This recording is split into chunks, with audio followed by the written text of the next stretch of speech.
വേണം, സുന്നത്താണത്.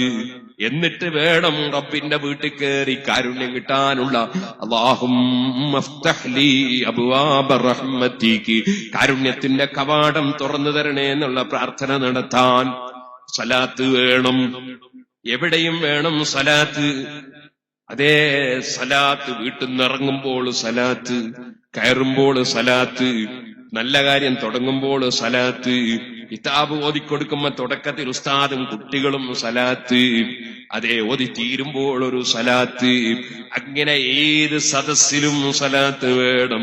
മീറ്റ് ചെയ്യുമ്പോൾ സലാത്ത് വേണം, വിട്ടുപിരിയുമ്പോൾ സലാത്ത് വേണം. നബി തങ്ങളെ എല്ലാ സ്ഥലത്തും ഓർമ്മിച്ചുകൊണ്ടല്ലാതെ ഒരു മുസ്ലിമിന് ജീവിതമില്ല. അതിന് പ്രയോഗിക്കാൻ അല്ലാഹു തആല നമുക്ക് തന്ന വിഷയമാണ് സലാത്ത്, സലാം. അതുകൊണ്ട് തന്നെ നമ്മൾ ധാരാളം സലാത്ത് ചൊല്ലണം, ധാരാളം സലാത്ത് ചൊല്ലണം. പക്ഷേ ഇപ്പൊ ഒരു പുതിയ പരിപാടി, ഞാൻ ഇത്ര സലാത്ത് ചൊല്ലിയത് മറ്റുള്ളവരോട് വിളിച്ചു പറയാ, അതിന്റെ ആവശ്യമില്ല. ഞാൻ ഇത്ര സലാത്ത് ചൊല്ലിയത് വേറൊരാളോട് വിളിച്ചു പറയണ്ടില്ലല്ലോ. നമ്മൾ സലാത്ത് ധാരാളം ചൊല്ല. അതേ സമയത്ത് നമുക്കൊരു ഗുരുനാഥൻ, ഒരു ഉസ്താദ്, ഉദാഹരണത്തിന് ഞാനൊരു മുദരീസാണ്. അപ്പൊ എന്റെ കുട്ടികളെ സലാത്ത് ചൊല്ലി പരിചയിപ്പിക്കണം എനിക്ക്. അപ്പൊ ഞാൻ എന്റെ അടുക്കൽ പഠിക്കുന്ന കുട്ടികളോട് എല്ലാരും ദിവസം 100 സലാത്ത് ചൊല്ലണം എന്ന് പറഞ്ഞു. അപ്പൊ ആ കുട്ടികളോട് ഇന്നാരല്ല സലാത്ത് ചൊല്ലി ഞാൻ ചോദിക്കുന്നു. അപ്പൊ എന്നോട് വിളിച്ചു പറയുന്നു. അത് ആ കുട്ടികളെ എനിക്ക് ആ നിലയ്ക്ക് ചിട്ടപ്പെടുത്തിയെടുക്കാൻ വേണ്ടി ഞാൻ ചോദിക്കുകയും അവർ ഉസ്താദിനെ ഞങ്ങൾ അനുസരിച്ച് ഞങ്ങളെ കർമ്മം നിർവഹിക്കുന്നുണ്ടെന്ന് ബോധ്യപ്പെടുത്താൻ വേണ്ടി പറയുകയും ചെയ്യുന്നതാണ്. അത് റിയാ അല്ല, ലോകമാന്യമല്ല, അത് അങ്ങനത്തെ ഉദ്ദേശമൊന്നുമില്ല. അത് ആ ക്രമീകരണത്തിന് വേണ്ടിയുള്ളതാണ്. അങ്ങനെയാകുമ്പോൾ അതിന് കുഴപ്പമില്ല. അതേ സമയത്ത് ഞാൻ ഇത്ര സലാത്ത് ചൊല്ലി എന്ന് മറ്റുള്ളവരെ അറിയിക്കാൻ വേണ്ടി നമ്മൾ സലാത്ത് വിളിച്ചു പറയരുത്. ഒരു ഗുരുനാഥൻ അങ്ങനെ ഒരു കാര്യം, അല്ലെങ്കിൽ ഒരു പള്ളിയിലെ ഉസ്താദ് അവിടെ ജമാഅത്തിന് വരുന്ന ആളുകളൊക്കെ സലാത്ത് ചൊല്ലിപ്പിക്കാൻ ഉദ്ദേശിച്ചു. ആ ഉസ്താദ് എല്ലാവരും ഇതാ വെള്ളിയാഴ്ച രാവാണ്, വെള്ളിയാഴ്ച രാവ് 300 സലാത്ത് ഏറ്റവും ചുരുങ്ങിയത് ചൊല്ലൽ പ്രത്യേകം സുന്നത്താണ്. പകലും അങ്ങനെ തന്നെ സുന്നത്താണ്. അതുകൊണ്ട് എല്ലാവരും 300 സലാത്ത് ചൊല്ലണം, അല്ലെ 100എങ്കിലും ചെല്ലണം എന്നൊരു ഉസ്താദ് പറഞ്ഞു. അതനുസരിച്ച് ഞങ്ങളൊക്കെ ചെല്ലാന്ന ഒരു പ്രതിജ്ഞ എടുത്തു, കരാറാക്കി. അവര് പോയി. പിറ്റേന്ന് വന്നപ്പോ നിങ്ങളൊക്കെ സലാത്ത് ചൊല്ലിയോ, എത്ര ചൊല്ലി എന്നൊരു ഉസ്താദ് ചോദിക്കുമ്പോൾ അത് പ്രചോദനം നൽകാനുള്ള പരിപാടിയാണ്. അത് ഇന്നമൽ അഅ്മാലു ബിന്നിയ്യാത്ത്, കർമ്മങ്ങളൊക്കെ നിയ്യത്തനുസരിച്ച്. അവർ നല്ല നിയ്യത്ത്, അതിനാക്ഷേപിക്കേണ്ടതില്ല. അതേ സമയത്ത് ഇപ്പൊ പുതിയ 1-2 അസുഖങ്ങളുണ്ട്. അതുകൊണ്ട് ഞാൻ പറയും. മിഞ്ഞാന്ന് ആരോ ഒരാളെ സംബന്ധിച്ച് എന്നോട് പറഞ്ഞു. പറഞ്ഞപ്പോ ഇങ്ങനെ പറഞ്ഞിട്ട് ആള് റസൂലുള്ളാഹിനെ സ്വപ്നം കണ്ട ആളാണ്. ഇപ്പൊ സ്വപ്നം കാണൽ കുറെ കൂടിയിട്ടുണ്ട്. ഇപ്പൊ ഏകദേശം ഞാൻ റസൂലുള്ളാഹിനെ സ്വപ്നം കണ്ടു എന്നിങ്ങനെ പറയാൻ. പഴയ കാലത്ത് നമ്മളെ വലിയ വലിയ മഹാന്മാരൊക്കെ ജീവിച്ച നമ്മളെ പഴയ കാലത്ത് അങ്ങനെ റസൂൽ സ്വല്ലല്ലാഹു അലൈഹി വസല്ലം സ്വപ്നം കണ്ടവരെ വളരെ ചുരുക്കി മാത്രമാണ് നമ്മൾ കേട്ടിരുന്നത്. അതും പലപ്പോഴും അവർ പറയൂല.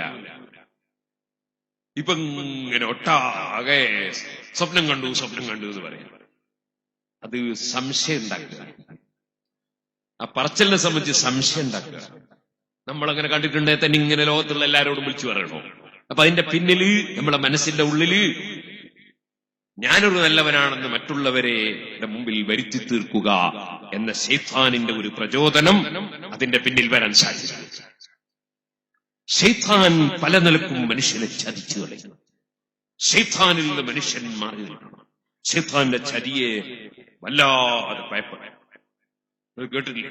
അഹ്മദ് ബിൻ ഹംബൽ റളിയല്ലാഹു അൻഹു 4 മദ്ഹബിന്റെ ഇമാമിയങ്ങളിൽ ഒരാൾ, ഷാഫി ഇമാം റളിയല്ലാഹുവിന്റെ ശിഷ്യൻ, ബുഖാരി ഇമാമിന്റെ ഉസ്താദ്, എത്രയോ ഔലിയാക്കളുടെ ഗുരുവര്യർ, 10 ലക്ഷത്തോളം ഹദീസ് മനഃപാഠമാക്കിയ മഹാൻ അഹ്മദ് ബിൻ ഹംബൽ റളിയല്ലാഹു അൻഹു വഫാത്ത് ഹാദിറായിരുന്ന സമയത്ത്, മരണം ഹാദിറായ സമയത്ത് മകനിങ്ങനെ നോക്കി എന്താ പറയുന്നത്? ലാ ബഅദ് ലാ ബഅദ് ലാ ബഅദ്, ഇങ്ങനെയാ പറയുക.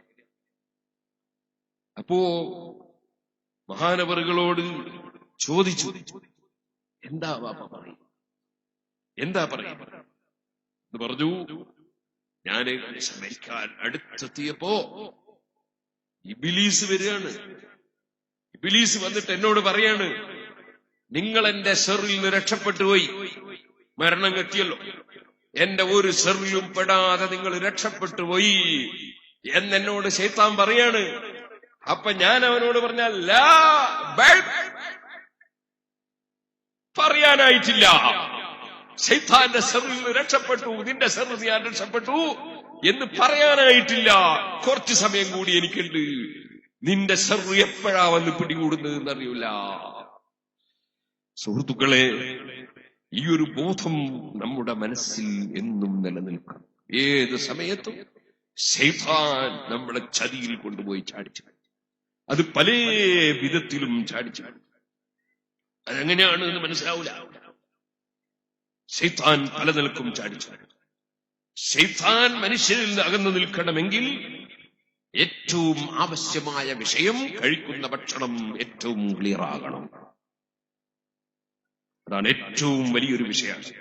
കഴിക്കുന്ന ഭക്ഷണം ഏറ്റവും ക്ലിയർ ആകണം. നമ്മളെ മക്കൾക്ക്, നമ്മളെ ഭാര്യമാർ, നമ്മളെ ബാപ്പ ഉമ്മക്ക്, നമുക്ക് നമ്മൾ കൊടുക്കുന്ന ഭക്ഷണം 100% ക്ലിയറാണ് എന്ന് നമ്മൾ ശരിക്കും ഉറപ്പുവരുത്തണം. അർത്ഥതോ അറക്കാത്തതോ ഒന്ന് സംശയമുള്ളതാണോ പരമാവധി ഒഴിവാക്കിക്കൂടെ? അർത്ഥതാന്ന് ഉറപ്പുള്ള തന്നെ കഴിച്ചൂടെ? ശ്രദ്ധിച്ചൂടെ? സൂക്ഷ്മത ജീവിതത്തിൽ ഉണ്ടാകും. ഹലാലോ ഹറാമോ സംശയമുള്ളതാണോ എടുക്കണ്ടെന്ന് വെച്ചൂടെ? ഇബ്രാഹിം ഇബ്നു അദ്ഹം റളിയല്ലാഹു അൻഹു ബൈത്തുൽ മുഖദ്ദസിൽ ഇശാവ് നിസ്കരിച്ച് കുറച്ച് പള്ളി കൂടണോന്ന് വിചാരിച്ചു. പക്ഷെ പള്ളിയിലെ മുക്കരിക്ക പള്ളി വേഗം അടച്ചാൾ. ഒരു മുക്കരിക്ക കാണാണ്ട് ഒരു സ്ഥലത്ത് പോയിട്ട് ഒരു മൂലയിൽ ഒരു വാതിലിന്റെ അപ്പുറത്ത് കുളിച്ചിരുന്ന് രാത്രി പള്ളി കൂടുന്നു. മുക്കരിക്ക കണ്ടില്ല, വാതിലും അടിച്ചു പോയി. കുറച്ച് സമയം കഴിഞ്ഞപ്പോ പള്ളിയിൽ നിറയെ ആൾക്കാർ നിറഞ്ഞു. ആരാന്നറിയില്ല.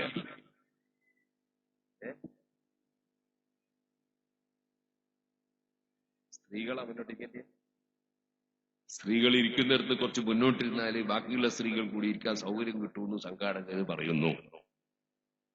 ഇബ്രാഹിം അദ്ദേഹം റളിയല്ലാഹു അൻഹു അങ്ങനെ ഇരിക്കുമ്പോ ആൾക്കാർ നിറയെ വന്നു. അപ്പൊ അതിലൊരു നേതാവ്, അപ്പൊ ഒരാള് പറയാണ്, നമ്മളെ കൂട്ടത്തിൽപ്പെടാത്ത ഒരാളുണ്ട് പള്ളിയിൽ.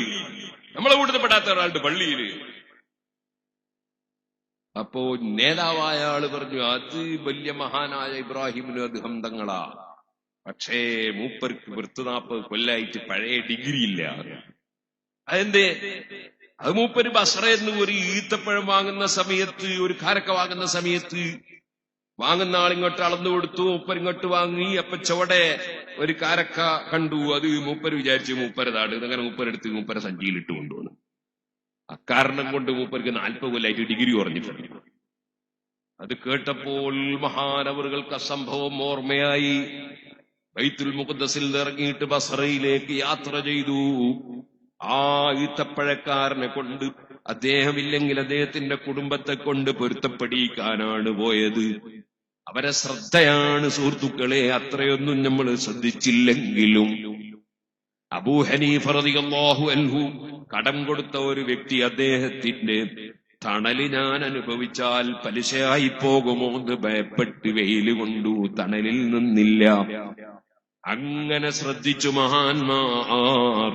നമുക്കിപ്പോൾ അങ്ങനത്തെ ഒരു പരിപാടിയില്ല. കച്ചവടം ചെയ്യാണോ ഹലാലോ ഹറാമോ ചിന്തയില്ല. പണം കിട്ടുന്നോ ഭക്ഷണം കിട്ടുന്നോ ചിന്തയില്ല. അതിൽ നിന്ന് മാറി നമ്മൾ ഭക്ഷണം വളരെ ക്ലിയറാക്കാൻ വേണ്ടി ശ്രമിക്കണം. അത് വളരെ അനിവാര്യമാണ്. ഞാൻ എന്റെ വാക്കുകൾ നിർത്തട്ടെ. ഇബ്രാഹിമിനു അദ്ദേഹം റളിയല്ലാഹു അൻഹു തന്നെ അതേ കേട്ടു.